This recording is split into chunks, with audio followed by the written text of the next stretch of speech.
Welcome to the deep dive. Today, we're diving straight into a really dynamic area, the recent legal challenges facing the Trump administration. We've got a detailed account here, mainly from the Ring of Fire on YouTube, outlining, a series of recent court defeats and how the administration's been responding. Right. Our goal is to unpack this central question. What happens when executive power meets judicial review?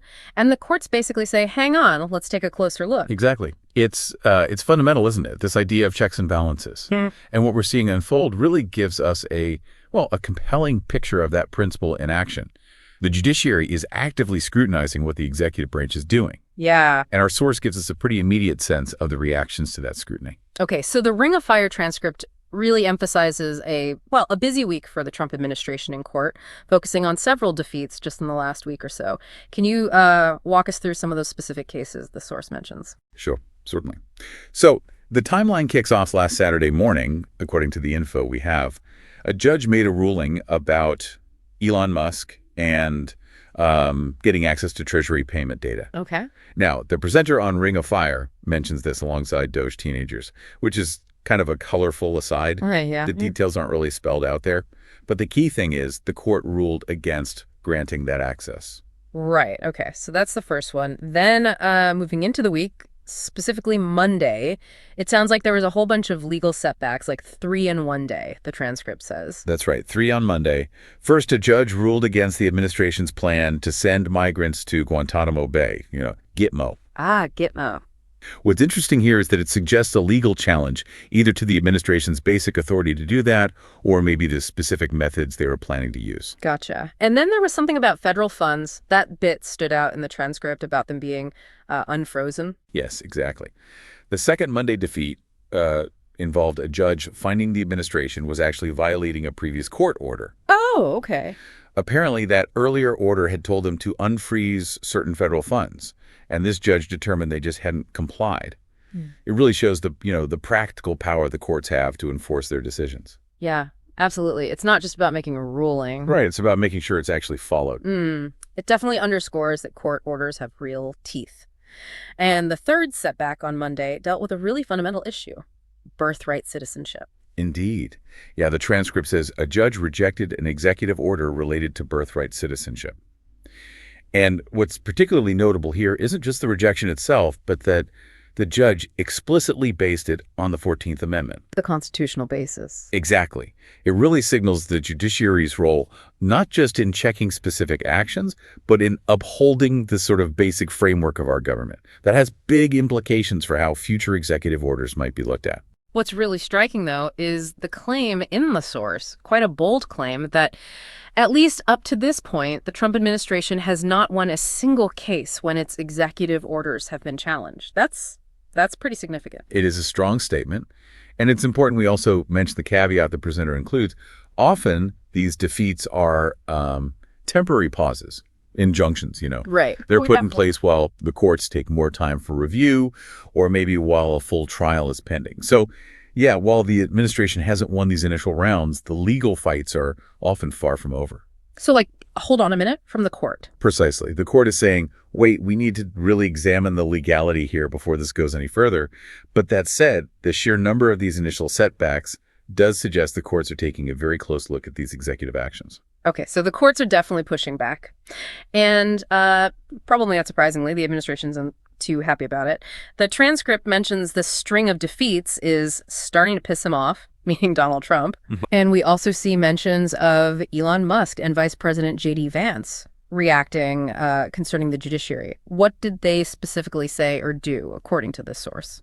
Well, the transcript notes that both Musk and Vance went after the judges over the weekend, which suggests, public criticism of the judiciary's role. Okay. But it doesn't give us the exact words they used. It does, however, go into more detail about Donald Trump's reaction, specifically during an interview he did with Mark Levin. Ah, yes, the Mark Levin interview. That seems like a key moment for understanding the administration's viewpoint here. What were some of the main things Trump expressed, his frustrations? Well, according to the transcript, Trump called it a shame and said that the judges want to sort of tell everybody how to run the country. He seemed particularly annoyed with judges just declaring things unconstitutional. It really highlights that basic tension. You know, the executive wants to act, and the judiciary's job is to check if those actions are legal and constitutional. He then gets into this analogy talking about fraud and waste, comparing it to police finding a murder weapon but without a proper warrant. Can you unpack that comparison and how the presenter pushed back on it? Yeah, Trump's analogy is basically arguing that even if you find evidence of something bad, like a murder weapon, if you didn't follow the legal process to get it, like getting a warrant, then that evidence might get thrown out in court. Okay. He seems to be suggesting that even if his executive orders are meant to fix problems like fraud, if the way he's doing it is ruled unlawful, then the whole effort gets blocked. It's an argument about process mattering. Right. And how did the YouTube presenter counter that? Well, the presenter really challenged that analogy pretty strongly. First, they just bluntly said, "You're not finding shit," implying there isn't actually solid evidence of the widespread fraud Trump is claiming to address. Oof. And second, they pointed out the fundamental difference between, police procedures for evidence and the constitutional limits placed on the president's power. The court's role is to decide if the president is staying within those constitutional lines, no matter what the stated goal is. It's about the scope of power. The transcript also mentions a very specific claim Trump made in that interview, something about $59 million for condoms in Gaza. What was the deal with that, and what did the Ring of Fire presenter say was the actual story? Yeah, this seems to be an example Trump used to point out what he sees as wasteful government spending. But the presenter clarifies that the information wasn't accurate. How so? The funding was actually $59 million for condoms to stop the spread of sexually transmitted illnesses in the Gaza province of Manbij, which is crucially not the Gaza Strip. And the purpose was public health. Ah, okay, so context and location were key. Totally. It really underlines how important it is for us as listeners to be careful and check the facts, especially when things get politically charged. It's a good reminder, isn't it? Absolutely. Accuracy in public discussion is just crucial. Getting back to Trump's comments on judges, he's quoted saying, "Judges should be ruling, they shouldn't be dictating what you're supposed to be doing." What's the feeling behind that, and what's the counterpoint, especially from the source's perspective? The feeling seems to be that judges should just interpret laws that already exist, not, get in the way of the executive branch actually doing things, making policy. Trump seems to see these court rulings blocking his actions as judges overstepping like they're dictating policy. Kind of a stay-in-your-lane view? Sort of, yeah. A view where the executive has a broad mandate to act and the judiciary has a much narrower interpretive job. But as the presenter points out. Exactly. The presenter has a very strong reaction, basically saying, well, a ruling is a kind of directive. When a court says an executive action is unconstitutional or breaks a law, it is dictating that the executive can't do that thing as planned. Yeah, that's kind of the whole point. Right. That's the essence of judicial review. It's meant to be a check on the power of the other branches. Yeah. The courts aren't just making suggestions. They're making judgments that have legal force.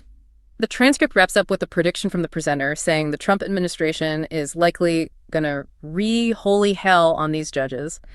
What does that suggest about what might happen next between the White House and the courts? It suggests the conflict is probably going to continue and maybe even intensify. The presenter thinks the administration will likely ramp up its criticism of judges and maybe look for other ways to challenge or get around these rulings. Like what? Could be more executive orders, maybe trying to get Congress involved, or even public campaigns targeting specific judges or the judiciary as an institution. It really points towards a period of significant tension, maybe some real institutional friction as these branches sort out their powers. Okay. So as we sort of digest all this, what are the main takeaways for you, our listener? What should people really think about after this deep dive? Well, first, I think it's just a clear illustration of checks and balances in action. The judiciary is acting as a check on the executive. Second, it shows that putting executive orders into practice isn't always simple. They can face serious legal hurdles and layers of review. Mm-hmm. Third, the public conversation around this stuff, the role of courts, separation of powers. It gets really heated, right? People have very different ideas about how much power each branch should have. Definitely. And finally, maybe the most important point is just how vital it is for all of us to be critical consumers of information, to check claims like with that Gaza funding example. Don't just take things at face value. That's such a crucial point about verifying information. It's so easy for, wrong ideas to spread. So as we wrap up this look at the Trump administration's legal challenges, we're left with this core theme, this ongoing, sometimes pretty tense relationship between the executive and judicial branches. Indeed. And thinking about these examples, it really brings up a fundamental question for you, the listener. What does it really mean for different branches to rule versus dictate? Hmm. How do you see the court's role in shaping what the executive branch does? And maybe what are the potential long-term effects of these kinds of clashes on how our government works? It's definitely something worth mulling over.